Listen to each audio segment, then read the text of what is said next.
같이 사도신경으로 우리의 신앙을 고백하겠습니다. 나는 전능하신 아버지 하나님 천지의 창조주를 믿습니다. 나는 그의 유일하신 아들 우리 주 예수 그리스도를 믿습니다. 그는 성령으로 잉태되어 동정녀 마리아에게서 나시고 본디오 빌라도에게 고난을 받아 십자가에 못 박혀 죽으시고 장사된 지 사흘 만에 죽은 자 가운데서 다시 살아나셨으며 전능하신 아버지 하나님 우편에 앉아 계시다가 거기로부터 살아있는 자와 죽은 자를 심판하러 오십니다. 나는 성령을 믿으며 거룩한 공교회와 성도의 교제와 죄를 용서받는 것과 몸의 부활과 영생을 믿습니다. 아멘. 찬송가 359장 찬양하겠습니다. 천성을 향해 가는 성도들아. 찬송가 359장입니다.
사랑이 많으신 하나님 감사합니다. 부족한 우리를 하나님의 사랑으로 구원하여 주시고 이렇게 하나님께 나와 예배하며 또 하나님의 말씀을 배울 수 있는 기회를 주심에 감사드립니다. 하나님께서 우리에게 알려주시고 싶은 것들이 많아서 또 말씀을 통해 우리에게 분명하게 계시해 주시는데 우리의 게으름으로 인해서 그것들을 소홀히 하고 또 알려고 하지 않았음을 용서하여 주십시오. 우리가 최선을 다해 알려고 할 때 하나님 지혜를 더하여 주셔서 그 말씀의 깊이를 알게 하시며 정말로 하나님의 말씀이 어떤 능력을 가지고 있음을 우리 분명히 경험하게 하시며 또한 하나님께서 특별히 우리 마지막 날에 대해 계시하신 내용들을 우리가 분명히 알게 되어서 올바른 기대를 가지고 또 그 예수님의 다시 오심을 기대하는 우리가 될 수 있게 도와주시옵소서. 정말 주님께서 다시 오실 때 이 세상이 우리의 최종 목적이 될 수 없음을 우리가 분명히 기억합니다. 정말 재림을 기다리는 자답게 살게 하시고 우리가 종말에 대해 배울 때 우리의 그런 태도들이 좀 강화되고 정말 세상과 다른 삶을 살아내는 우리 귀한 성도들에게 도와주시옵소서. 함께 하심을 믿으며 예수님의 이름으로 기도드립니다. 네, 오늘부터는 이제 지난주까지 교회에 대한 내용들을 다 마쳤고요. 오늘부터는 우리 종말론, 마지막 때에 대한 그 교리에 대해서 같이 배워보려고 합니다. 종말론이라는 단어가 우리가 오해하기가 쉬운데요. 종말론이라는 단어는 헬라어로 이제 두 단어, 마지막, 이제 마지막이라는 뜻의 단어와 로고스, 이제 말씀, 가르침이라는 그 두 단어가 합쳐진 그 말을 영어로 표현한 게 이제 종말론인데요. 영어로 번역한 게 그래서 이제 그 원래 의미대로 번역을 하면 마지막 일들에 관한 가르침이라고 할 수 있습니다. 마지막 때에 일어날 일들에 대한 그 가르침. 그래서 우리가 이 말만 들어서는 왠지 종말론 하면 이 단어만 가지고는 뭔가 으스스하고 좀 우리가 먼저 떠오르는 것들이 무슨 대재앙이나 그 어떤 세계 대전이나 또는 휴거 같은 이렇게 어마어마한 약간 무서운 일들을 떠올릴 것입니다. 이단들은 특별히 이제 성경에 나오는 그런 마지막 때에 관한 한두 가지 그 구절들을 맥락과 관계없이 가지고 와서 거기에 이제 상상력을 덧붙여서 더욱 막 극적으로 묘사해서 두려움을 주기도 하고 그렇게 이제 사람들을 조종하기도 합니다. 그러나 우리가 종말론을 배운다는 것은 그냥 우리가 생각하는 어떤 우리 흥미를 끄는 어떤 것에 관심을 갖는 것이 아니라 성경에서 마지막 때에 대해서 무엇이라고 말씀하는지 우리 거기에 초점을 맞추고 거기에 관심을 기울이셔야 합니다. 교리라는 것은, 교리를 배운다는 것은 성경이 어떻게 뭐라고 말씀하시는지를 우리가 배우는 것입니다. 그래서 특별히 이제 성경의 한 부분에서 그 말씀하고 있는 마지막 때에 대한 내용들이 아니라 성경 전체를 통해서 성경 전체가 말하고 있는 그 마지막 때에 일어날 일들에 대해서 우리는 관심을 갖고 귀를 기울여야 합니다. 특별히 이제 그거 되게 중요한데요. 성경의 저자는 하나님이시기 때문에 성경의 어떤 한 부분에서는 이렇게 말씀하셨다가 또 이제 다른 부분에서는 또 다르게 말씀하셨다 이러지 않는다는 겁니다. 성경은 통일성을 가지고 있고 한 분 저자시기 때문에 처음부터 끝까지 그 일관성 있는 내용들을 가지고 있습니다. 종말도 마찬가지입니다. 그냥 뭐 여기서 이렇게 얘기했다 저기서 저렇게 얘기했다가 아니라 성경 전체에서 종말에 대해서 분명히 말씀하고 있고요. 우리는 이제 특별히 또 요한계시록, 성경의 맨 끝에 그 요한계시록에서만 어느 종말에 대한 내용이 나올 거라고 생각하지만 물론 요한계시록이 아주 중요하긴 하지만 사실 이 종말론은 성경의 어느 한 부분에서만 나오는 것이 아니라 성경 전체의 어떤 흐름이라고 할 수 있습니다. 그건 무슨 말이냐면 마지막 때에 일어날 일들이라고 해서 어떤 이 역사 맨 끝에 이때 어떤 일어날 일들을 미리 엿보거나 그냥 뭐 이때에 대한 예언들을 다루는 시간이 아니라 사실 종말론이라는 것은 어떤 의미를 우리가 염두에 두어야 되냐 하면요. 역사의 처음과 끝이 있어서 그냥 우연히 진행되는 역사가 아니라 시작과 끝이 분명한 하나님의 그 뜻 가운데 시작과 뜻이 분명해서 출발해서 이 마지막 하나님께서 정하신 그 마지막을 향해 달려가고 있다는 것이 어떻게 보면 종말론의 가장 중요한 의미라고 할 수 있습니다. 종말론은 하나님께서 계획하시는 마지막 도착지가 분명히 있고 하나님께서 이루시고자 하는 그 최종 목적이 분명히 있다는 것을 나타내는 중요한 의미입니다. 그래서 종말론 하면 막 무서운 것들을 떠올리는 것이 아니라 하나님께서 이끌어 가시는 그 역사가 마지막을 향해 정확하게 달려가고 있고 그 마지막에 이루어지는 일들이 종말론이다 라고 우리는 그렇게 분명히 생각을 하셔야 합니다.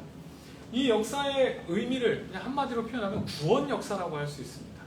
이 하나님께서 보시기에 심히 좋았더라 라고 말씀하신 완벽한 세상이 타락한 이후로 하나님께서 포기하지 않으시고 이 온 세상을 다시, 온 우주를 다시 온전하게 회복하시겠다는 하나님의 그 목적을 이루어 가시는 그 구원을 계속해서 전진시키고 결국에는 완성하시는 그 구원을 이루어가는 역사라고 할 수 있습니다. 그래서 간단하게 표현하면 이 구원 역사는 창조, 타락, 구속, 완성이라고 할 수 있습니다. 하나님께서 창조하셨고 타락했는데 하나님께서 계속해서 이 타락한 세상을 구속해 가시며 마지막에 완전히 완성하시겠다는 것. 이 구속 역사의 또 구조라고 할 수 있습니다. 우리 특별히 이제 종말론 할 때는 이 과정 가운데 하나님께서 어떻게 완성해 가시는가, 이제 그게 내용입니다. 그래서요, 창조에서 시작해서 하나님께서 마침내 다 회복하시면서 완전히 회복하는 게 종말입니다.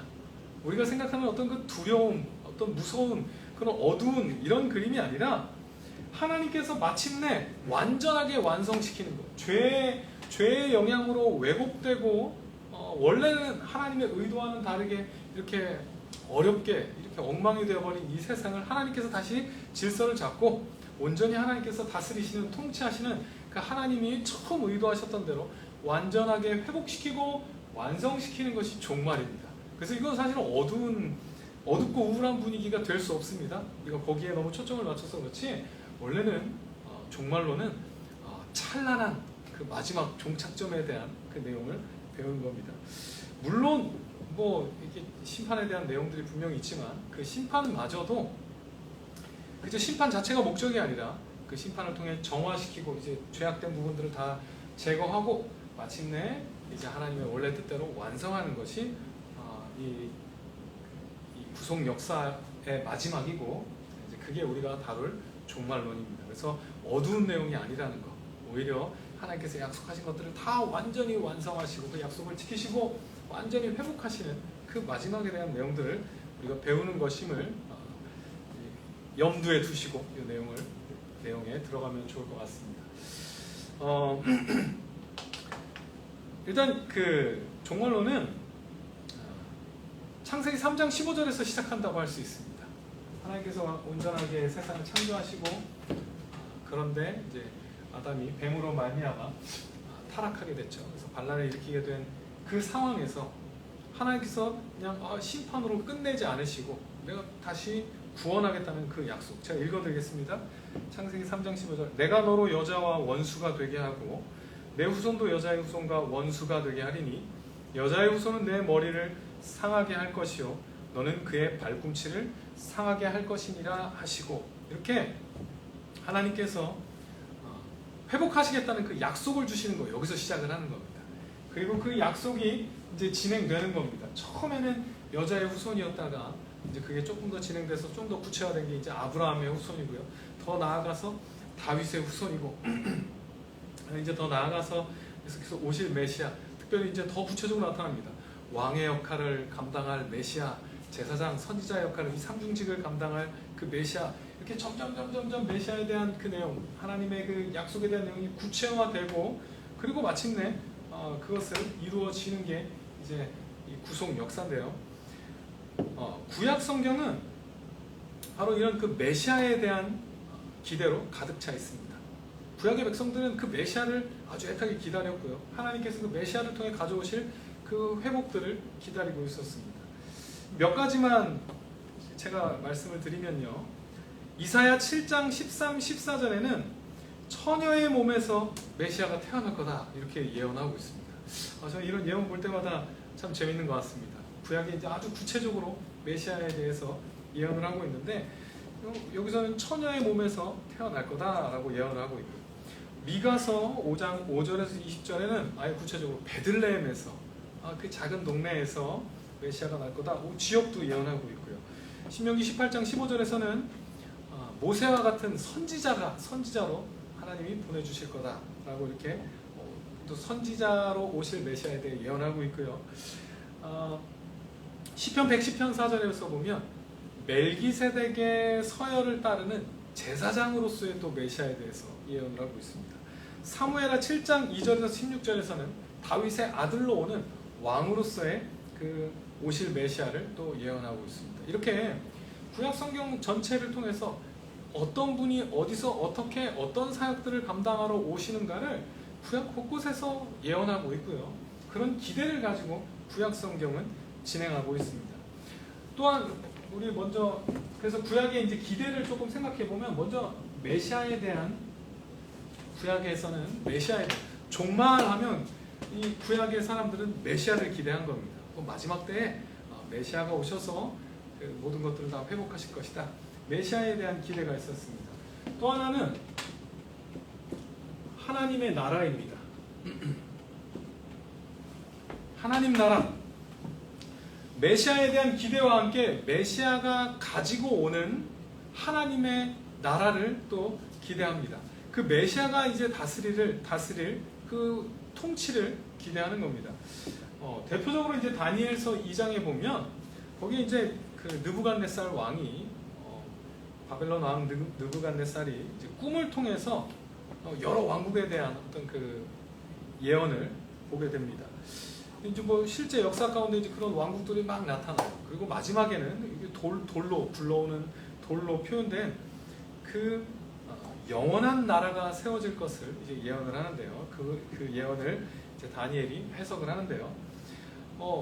바로 그겁니다. 그 영원한 나라, 메시아가 가지고 올 이제는 그 영원한 나라는 다시는 무너지지 않는 나라입니다. 뭐 그 아무리 셌던 왕국도 어떻든 흥망성쇠를 겪고 결국에는 다른 또 나라로 교체되는데 이제 마지막에 올 그 나라는 영원히 세워질 나라에 대한 그 예언이 있습니다. 메시아가 다스릴 그 나라, 영원한 나라에 대한 기대, 이제 하나님의 그 성품대로 다스려질 그 나라에 대한 기대가 또한 있었습니다. 그리고요, 이건 통치 방법이라고 할 수 있는데요. 이것도 이제 에스겔서 36장 26에 28절을 보시면 이거 제가 읽어드리겠습니다. 우리 잘 아는 말씀이니까요. 또 새 영을 너희 속에 두고 새 마음을 너희에게 주되 너희 육신에서 굳은 마음을 제거하고 부드러운 마음을 줄 것이며 또 내 영을 너희 속에 두어 너희로 내 율례를 행하게 하리니 너희가 내 규례를 지켜 행할지라.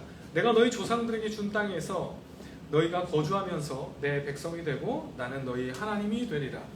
율법을 통해서 아무리 율법을 주셨어도 이스라엘 백성 타락한 인간들은 결국에는 하나님의 그 통치대로 사는데 실패하거든요. 그래서 그 마지막 때에는 이런 예언이 있습니다. 성령을 부어주셔서 하나님의 영을 보내주셔서 그 속에 마음을 변화시켜서 율법을 지킬 수 있게 만들고 결과적으로 하나님의 백성이 되고 또 하나님은 그들의 하나님이 되겠다라는 그 약속을 주십니다. 그래서 이런 기대가 있었습니다. 이건 요엘서에도 나오죠. 하나님께서 그 마지막 때에 영을 부어주셔 모든 사람들에게 영을 부어주시겠다. 그런 기대가 이제 구약에 또한 있었습니다. 그리고 이 모든 일들이 일어나는 그 날에 대한 또한 기대가 있었습니다. 이제 여호와의 날, 구약 성경에 보면 엄청나게 많이 나오는 그 표현입니다. 여호와의 날, 그 날, 마지막 날.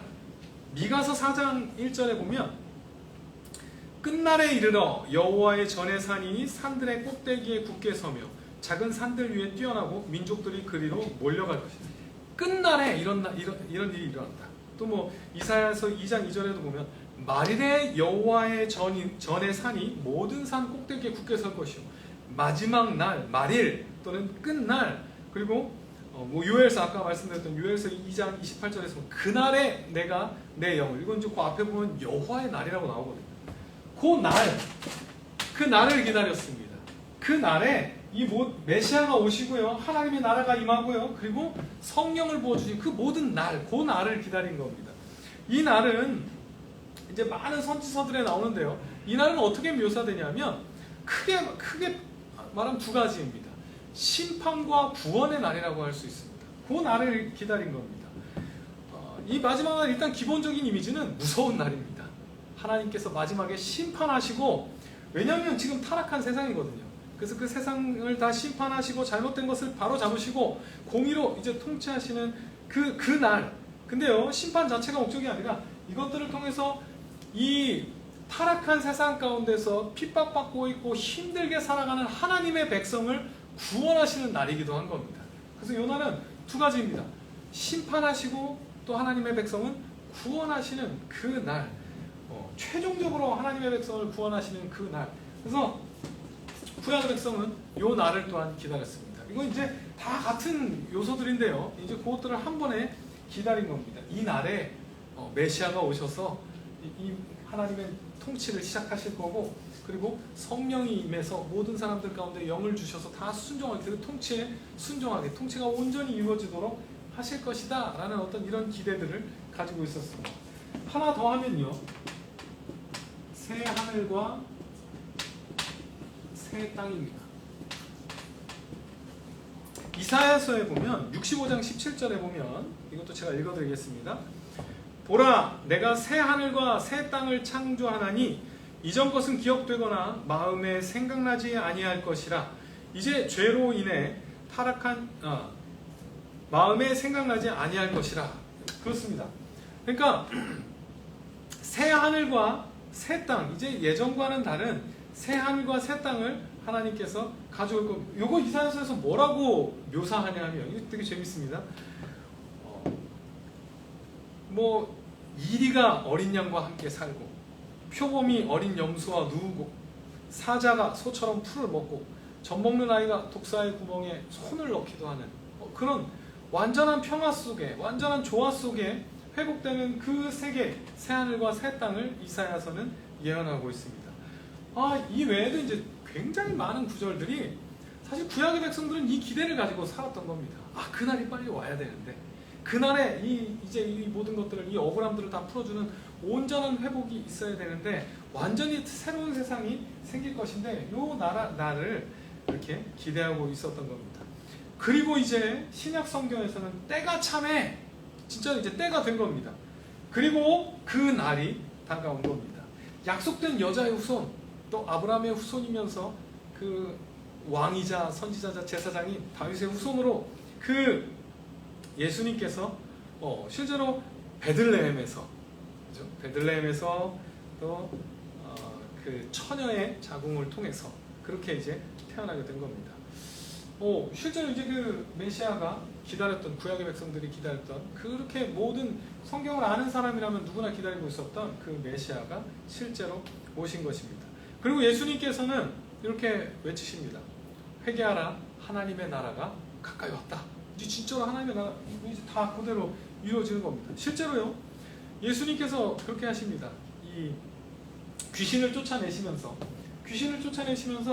하나님의 통치가 실제로 이루어지고 있음을 보여주십니다. 사람들의 병을 고쳐주시면서 이제는 진짜로 그날의 특징들이 나타나고 있음을 보여주는 겁니다. 완전히 회복되어서 이제는 그 죄로 말미암아 생겼던 그 병들을 다 치료해 주심으로 이제 그 날이 진짜로 왔다는 것을 예수님께서 보여주십니다. 하나님의 나라가 실제로 임했음을 보여주십니다. 그런데요, 그런데 이제 구약의 기대와는 약간 다른데요. 구약의 기대를 이거 조금 정리를 하면요, 이겁니다. 이렇게 역사가, 구약 백성들이 요 날을 기다린 것은 이제 언젠가 딱 요때 메시아가 오시는 그 날을 기다린 겁니다. 요 날 하나님의 나라가 임하고 성령 여호와의 날, 새 하늘과 새 땅, 이 모든 것들, 이제 요 이후로는 새 하늘과 새 땅인 겁니다. 하나님의 나라가 시작되는 거고요. 이 모든 것들이 요 한 날 이후로 이제 시작될 것을 기대하고요. 그리고 요 날 뭐가 일어나냐면, 우리 아까 그 여호와의 날에 대한 기대처럼 요 날 심판이 일어나서, 여기는 이 세대입니다. 지금 우리가 살고 있는 이 세대는 여기서 끝나는 겁니다. 심판을 받고 이제는 이 세대는 다 끝나고 모든 죄의 요소들 다 사라지고, 이제 아까 새하늘과 새 땅에 대한 예언들은 다 요 날 끝나고 이제 이날부터 시작돼서 여기는 새로운 세대, 이건 오는 세대라고 표현할게요. 그래서 이때부터는 이제 새하늘과 새 땅인 하나님의 나라가 새롭게 시작되는 거. 요게 이제 그 구약의 기대였습니다. 오는 세상. 근데요, 요거 하나 조금 말씀드리면, 우리는 오는 세상 하면 뭘 생각하냐면, 우리 죽음 이후에 뭐 천국 이렇게 생각하는데요. 구약의 백성들이 생각했던 오는 세대는 뭐냐면 이 땅에 임하는 겁니다. 이 땅에. 이 사람들이 이 세상이 끝나서 어디로 가는 게 아니라 이 땅에 이 죄악된 권세들을 다 깨트리시고 이제 메시아가 이 땅을 실제로 다스리셔서 이 땅에서 그 완전한 평화가 일어나는 그런 일들이 이제 요 날을 기준으로 이제 시작되는 겁니다. 요게 이제 구약의 백성들이 기다렸던 겁니다. 그래서 예수님께서 오셨을 때 세례 요한도 그렇고 제자들도 그렇고 뭘 기대했냐면, 아, 이제 메시아가 오셨으니까 이 모든 일들이 다 일어나겠구나. 이제 진짜로 이 로마가 심판을 받겠구나. 이제는 예수님이 진짜로 그 가장 높은 자리에서 예언대로 이 온 우주를 다스리겠구나. 이런 기대를 가진 겁니다. 그 제자들은 자꾸 오른편에 앉고 싶다고 그러고, 세례 요한은 왜 당신이 맞냐고도 하고, 이제 그런 일들이 일어나는 겁니다. 왜냐하면 구약의 기대에 따르면 당연하거든요. 메시아가 오면 이 모든 일들이 다 일어나야 되니까. 완전한 통치를 기대했습니다. 그런데 이제 예수님께서 이런 종말관을 수정해 주시는 겁니다. 비유들을 통해서, 하나님 나라 비유를 통해서, 하나님의 나라는 이런 게 아니라 이런 거야 라고 이제 수정을 해주시는데요. 이거는 이게 잘못됐다는 게 아닙니다. 이건 잘못됐다는 게 아니라, 구약의 사람들은 멀리서 볼 때, 이건 이제 이렇게 예를 많이 듭니다. 이렇게 멀리서 볼 때 산봉우리를 보면, 산을 보면 이렇게 보입니다. 이렇게 그냥 하나로 일직선상에 있는 어떤 그 산 봉우리들이 한 번에 있는 걸로 보이지만, 막상 가까이 다가가면 어떻습니까? 이게 이제 일직선 서 있지 않죠. 요 산과 요 산 사이 거리가 먼 것처럼, 구약의 백성들이 볼 때 이 한 날로 보였던 것이 막상 가까이 다가갔을 때는 어떤 거냐면, 이런 어떤 거리가 있는 한 날이 그냥 한 날이 아니라, 한 순간이 아니라 한 기간이라는 거. 그래서 이걸 예수님께서 어떻게 수정해 주시냐면요.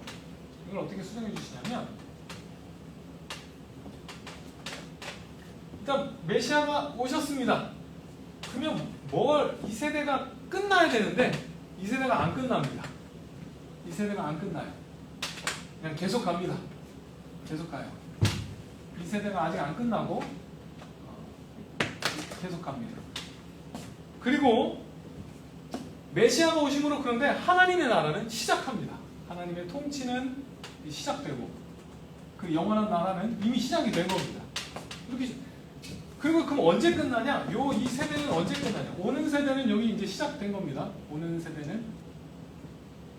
그러면 이 세대는 언제 끝나냐? 예수님이 다시 오실 때, 재림 때 이 세대가 끝나고, 이제는 이 세상 것, 여기서부터 이제 새 하늘과 새 땅인 거죠. 완전히 회복되는 그 시기는 예수님께서 재림하실 때. 심판도 언제 일어납니까? 예수님이 다시 오셨을 때, 이제 최후의 심판으로 마지막 다 정리하고, 이제는 완전하게 회복된 그 완성의 나라를 살아가게 되는 겁니다. 그래서 문제는 요 예수님의 초림과 재림 사이의 시기입니다. 요 시기는 어떤 시기냐면, 이 세대와 오는 세대가 겹쳐있는 시대인 겁니다. 이 세대가 아직 안 끝났는데, 이 죄악된 세상이 아직 안 끝났는데, 하나님이 다스리는 이 새로운 세대는 또한 이미 시작을 한 겁니다. 그 중첩된 시기를 우리가 살아가게 되는 겁니다. 그래서 신약 성경 이제 베드로전서 1장 20절에서 제가 읽어드리겠습니다. 그는 창세전부터 미리 알리신 바 된 자나 이 말세에 너희를 위하여 나타내신 바 되었습니다. 이 말세라고 부릅니다. 베드로가 지금 이 말세, 지금 베드로는 언제입니까? 예수님 오신 이후에 사는 사람이죠. 그래서 뭐라고 그러냐면, 이 말세, 이미 종말이 시작된 겁니다. 예수님이 오심으로 그 마지막 날이 시작이 된 겁니다. 종말이 시작되어서 베드로는 자기가 살고 있는 시대를 뭐라고 그러냐면 말세라고 부르는 겁니다. 요한일서 2장 18절에도요. 아이들아, 이것이 마지막 때라. 적그리스도가 이르겠다 함을 너희가 들은 것과 같이 지금도 많은 적그리스도가 일어났으니 우리가 마지막 때인 줄 아노라. 지금 현재 그 요한이 살던 시대, 그죠? 예수님 이후 시대, 우리가 지금 마지막 때를 살고 있다라고 그렇게 표현하고 있는 겁니다. 그래서 예수님의 제자들은요, 분명히 이해하고 있었습니다. 자기들이 살고 있었던 때가 이미 마지막 시대, 종말의 시대를 살고 있다는 것을 분명히 이해하고 있었던 겁니다. 예수님이 오시면서 그 종말이 시작된 겁니다. 우리가 생각하는 종말은 다르죠. 우리는 정말 그 언젠가 마지막에, 이 마지막 순간에 뭔가 일어날 그 종말을 기대하는데, 아니요, 종말은 2000년 전에 예수님이 오셨을 때 이미 마지막 때가 시작이 된 겁니다. 우리는 같이 예수님의 제자들과 이 재림 전에 살고 있는 우리는 함께 종말의 시대를 살고 있는 겁니다.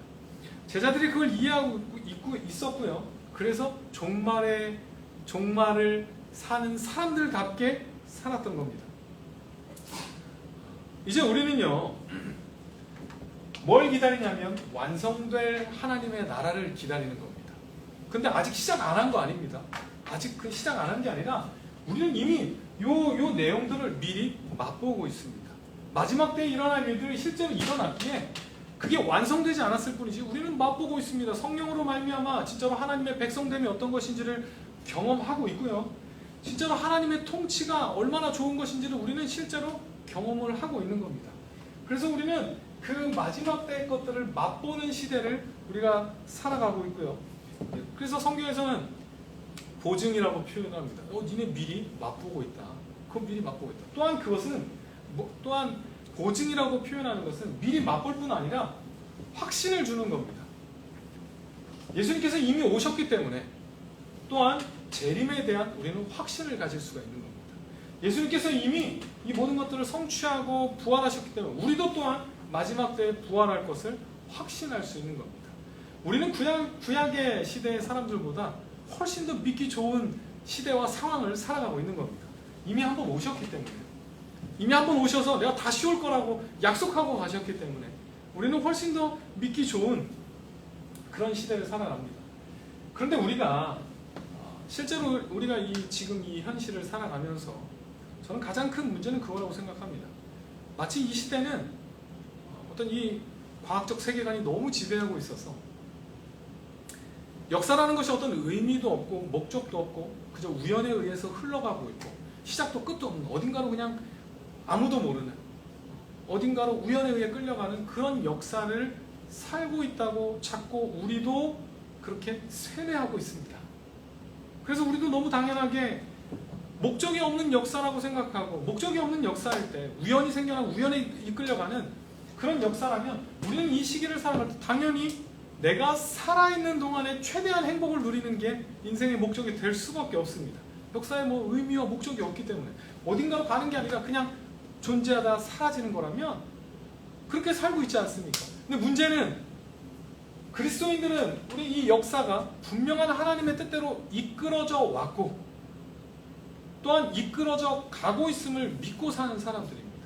우리는 이 역사 의식을 가지고 사셔야 합니다. 우리는 그냥 여기에 존재하는 것이 아니라 그냥 우연히 어딘가로 가는 것이 아니라 하나님의 철저한 시간 계획에 따라서 이 역사가 이끌어져 가고 있는 겁니다. 예수님이 오실 당시에 로마가 지배한 거 그 우연이 아닙니다. 우연 아닙니다. 하나님의 그 놀라운 섭리 가운데 성경이 헬라어로 쓰여지기 좋은 상황을 만드셨고요. 그렇게 성경이 복음이 전파될 수 있는 하나님께서 환경을 마련하셨던 겁니다. 때가 참에 예수님께서 오신 겁니다. 마찬가지입니다. 지금도 하나님께서 이건 우연히 일어나는 일들이 아닙니다. 하나님께서 역사를 주관하고 계시고 교회 안에서만 역사하시는 것이 아니라 하나님께서 이 전체 역사를 이끌고 가고 계심을 우리 분명히 믿고 의식하고 살아가셔야 한다는 겁니다. 속으시면 안 됩니다. 속으시면 안 됩니다.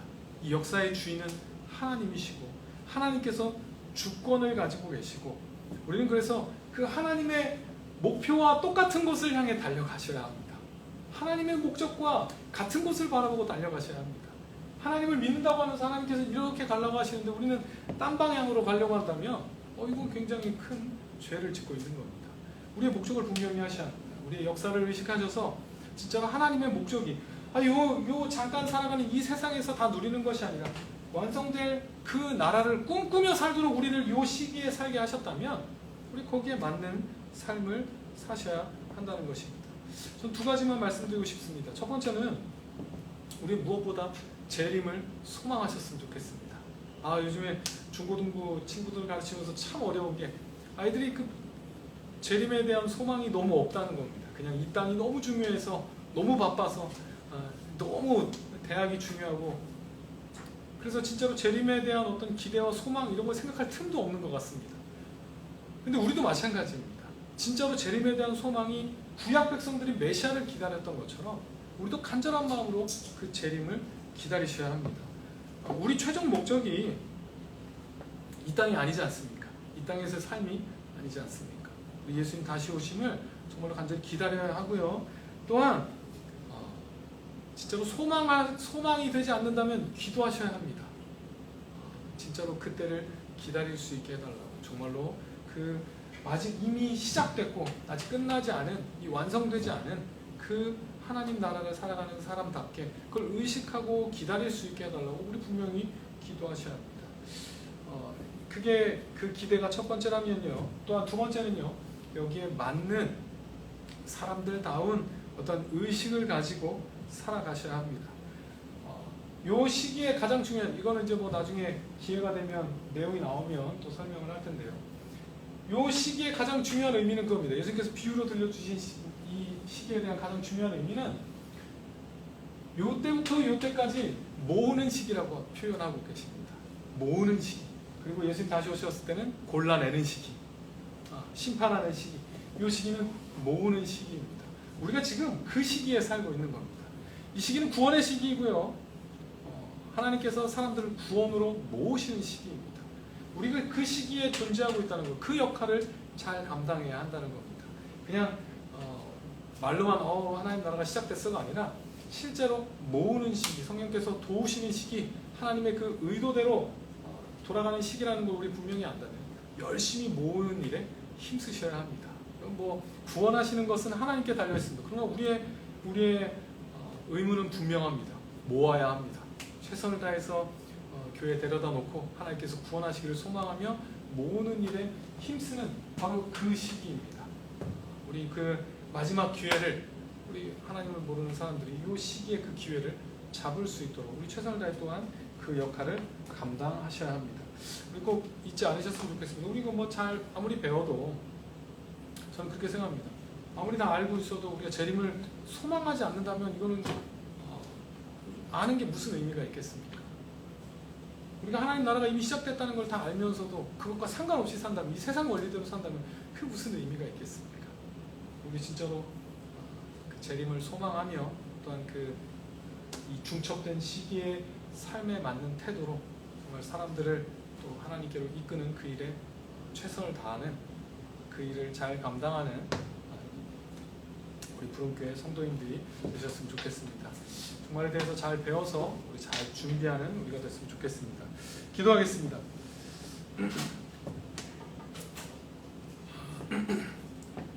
성경을 읽으며 구약의 그 수많은 예언들이 다 성취되었음을 확인합니다.